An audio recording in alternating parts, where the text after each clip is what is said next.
các bạn từ bốn khơi tua bong mò rồi cắt khơi tua bong sao đó mình đang khơi tua ôn hỉ vậy bong ôn đó thì bọc chỉ ngon lấy thang nhông còn bongแต่ในក្នុងកម្មវិធីអីគេញោមនឹងមកបង្វែរអារម្មណ៍បងប្អូនទាំងអស់គ្នាទៅមើលក្នុងកម្មវិធីសម្ពោធរឿងជាផ្លូវការរបស់រឿងម៉ែនៀតផ្ទាល់តែម្ដងហើយក៏សូមអរគុណ100ដែលបានអញ្ជើញញោមចូលរួមនៅក្នុងកម្មវិធីនេះផ្ទាល់ផងដែរឃើញមានបងប្អូនយើងសិល្បករសិល្បករនេះជាច្រើនមែនតើដែលគាត់មកចូលរួមណាមាន influencer មានបងអ្នកកសែតអីឃើញមានច្រើនមែនតើដែលគាត់មកចូលរួមនៅក្នុងកម្មវិធីសម្ពោធរឿងជាផ្លូវការរបស់រឿងម៉ែនៀតណាបងប្អូនហើយបើតួអូនរៀននេះវិញនៅក្រៅគឺជាលើមែនតើនៅក្នុងសាច់រឿងគាត់កំសត់ខ្លាំងណាបងប្អូននៅនិយាយពីថាព្រាត់ម៉ែផងព្រាត់ឪផងហើយត្រូវគេធ្វើបាបទៀតនិយាយទៅបងប្អូនបានតាមដានទស្សនារឿងហ្នឹងបានដឹងថាខ្សែជីវិតរបស់គាត់គឺពិបាកខ្លាំងមែនតើហើយក៏មានវត្តមានតារារ៉េបរបស់យើងហ្នឹងគឺបង Rango បង Legacy និងបង Imi អីក៏មកដែរចានិយាយទៅតារារ៉េបមក 4-5 នាក់ដែរនៅក្នុងកម្មវិធីហ្នឹងហើយ influencer អីគឺមកច្រើនមែនតើ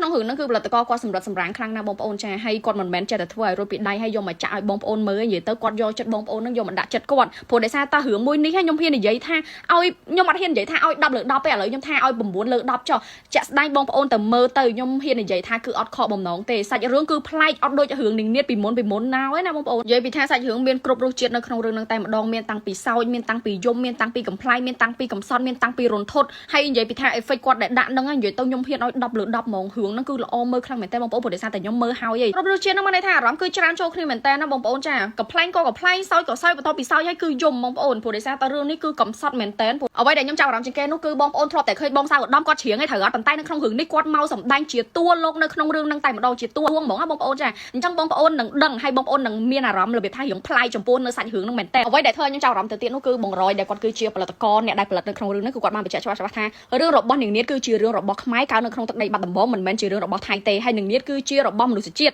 គឺមិនអាចមានប្រទេសណាយកនាងនាថបានទេបងប្អូនចឹងសង្ឃឹមថាបងប្អូនអំពុំមានយាយតាទាំងអស់គ្នានឹងចូលរួមតាមដានទស្សនាក៏ដូចជាចូលរួមគ្រប់គ្រងឲ្យបានច្រើនមែនតើនៅស្នាដៃផលិតរឿងរបស់ផលិតករខ្មែរយើងណាបងប្អូនចាមានតែខ្មែរយើងដូចគ្នាទេដែលជួយគ្រប់គ្រងបងប្អូនព្រោះដោយសារតែគាត់ខំប្រឹងផលិតរឿងមួយនេះមកនិយាយទៅមានគុណភាពនិងល្អឥតខ្ចោះមែនតើល្មមឈប់តាមដាននឹងថៃបងប្អូនចាព្រោះឥឡូវថៃវាកំពុងតែមានចំនួនមួយយើងខ្លាំងណាស់វាចង់ស៊ីសាច់ហត់ឈាមយើងខ្លាំងណាស់ហើយយើងនៅប្រឹងមើលរឿងវាទៅអីទៀតនៅគ្រប់គ្រងវាទៅអីទៀតបងប្អូននេះឥឡូវនេះខ្ញុំប្រវាយចំណាអារម្មណ៍បងប្អូនមកទស្សនារឿងម៉ែនេះនៅខាងក្រោយគេចាក់តាំងពីម្សិលហើយមានបានតែមើលអត់ហ្នឹងសម្រាប់ខ្ញុំអារម្មណ៍ខ្ញុំនិយាយទៅរឿងហ្នឹងមានគ្រប់រសជាតិតែម្ដងមានកំ pl ែងមានសោចបន្ទាប់ពីសោចហើយគឺយំហើយនឹងកំសត់បងប្អូនហើយនិយាយទៅរឿងហ្នឹងគឺគ្រប់រសជាតិតែម្ដងនៅក្នុងហ្នឹងហើយបើតាមខ្ញុំចិត្តខ្ញុំណាខ្ញុំរ៉េតឲ្យ8 លើ 10ហើយបើសិនជាអ្នកណាអត់ទាន់បានទៅមើលទេអាចទិញណាអាចទិញសបុតនៅគ្រប់រោងកុនបានយើងល្មមផ្អាកមើលរឿងថៃបងប្អូនចាព្រោះដោយសារតែឥឡូវថៃវាកំពុងតែចង់ស៊ីសាច់ហត់ឈាមយើងខ្លាំងណាស់ហើយយើងនៅគ្រប់គ្រងវាទៅអីទៀតវាមិនដែលចង់ឲ្យយើងជោគជ័យបងប្អូនសូម្បីតែវិស័យកុនក៏ដោយបងប្អូននឹងមិនខ្ញុំលើកមកចំណុចនេះឲ្យបងប្អូនស្ដាប់បងប្អូននឹងយល់ហើយចារឿងពេលដែលចាញ់មកជាពិសេសរឿងនាងនាថនឹងតែម្ដងព្រោះដោយសារតែពួកវាថាបោះវាអញ្ចឹងណាអញ្ចឹងដល់ពេលកំឡុងពេលដែលរោងកុនគាត់បានផុស trailer ឬមួយក៏ផុស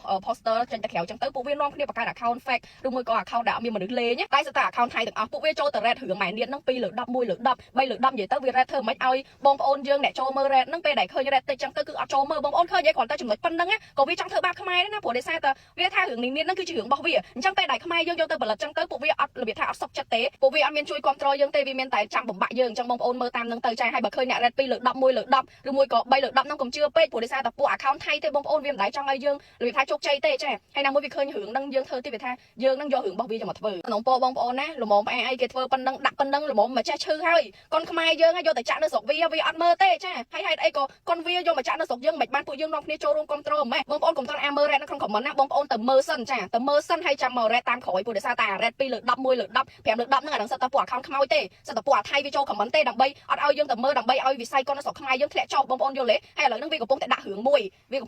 ងមួយដែលរឿងហ្នឹងខ្ញុំឃើញបងប្អូនខ្មែរយើងទៅមើលច្រើនមែនតើខ្ញុំអត់យល់ថាគេធ្វើដាក់ប៉ុណ្្នឹងឯងនៅនាំគ្នារ៉េត10 លើ 10ហើយនាំគ្នាទៅមើលឯងឡើងពេញរោងកុនហ្មងខ្ញុំអត់យល់អត់ចេះឈឺចាប់អីហ្មងវាខំប្រឹងចូលរ៉េត1 លើ 10 2 លើ 10ហ្នឹងដើម្បីឲ្យបងប្អូនពេលដែលឃើញហើយគឺបងប្អូនអត់ទៅមើលរឿងហ្នឹងទេអញ្ចឹងដល់ពេលបងប្អូនអត់ទៅមើលពេលដែលរឿងខ្មែរយើងហ្នឹងវាអត់មានអ្នកគ្រប់គ្រងអញ្ចឹងយើងមិនចាញ់វាអញ្ចឹងបងប្អូនចូលទៅមើលឲ្យណែនរោងកុនមើលហើយនាំគ្នាទៅលាក់រ៉េតឲ្យពេញហ្នឹងមើលឲ្យវាដឹងថាខ្មែរយើងចេះសាមគ្គីគ្នាខ្មែរយើងជួយគ្រប់គ្រងនេះស្នាដៃផលិតរបស់ផលិតករខ្មែរយើងនេះបងប្អូនចាបើសិនជាបងប្អូនចូលទៅមើលឲ្យពេញណែនរោងកុនអញ្ចឹងទៅមានគេថតគេអីអញ្ចឹងទៅផុសទៅពួកអាថៃហ្នឹងឃើញវាឈឺចាប់បងប្អូនយល់ទេទាំងដែលកម្រងការរបស់វាចូលមករ៉េតដើម្បីកុំឲ្យយើងទៅចូលមើលឬមួយក៏ទៅទស្សនាបានណាយើងក្នុងកំឡុងពេលហ្នឹងឯងដែលយើងដឹងថាខ្មែរជួយខ្មែរស្រឡាញ់ខ្មែរណាបងប្អូនចាវិលត្រឡប់មកគ្រប់គ្រងស្នាដៃរបស់ផលិតករខ្មែរយើងគ្រប់គ្រងរឿងរបស់ខ្មែរយើងវិញបងប្អូនហើយអារឿងពួកចិត្តខាងអីហ្នឹងឈប់ទៅមើលទៅចាផ្អាកមិនមែនថាឲ្យឈប់ទៅមើលឯងបងប្អូនផ្អាកមើលទៅបងប្អូន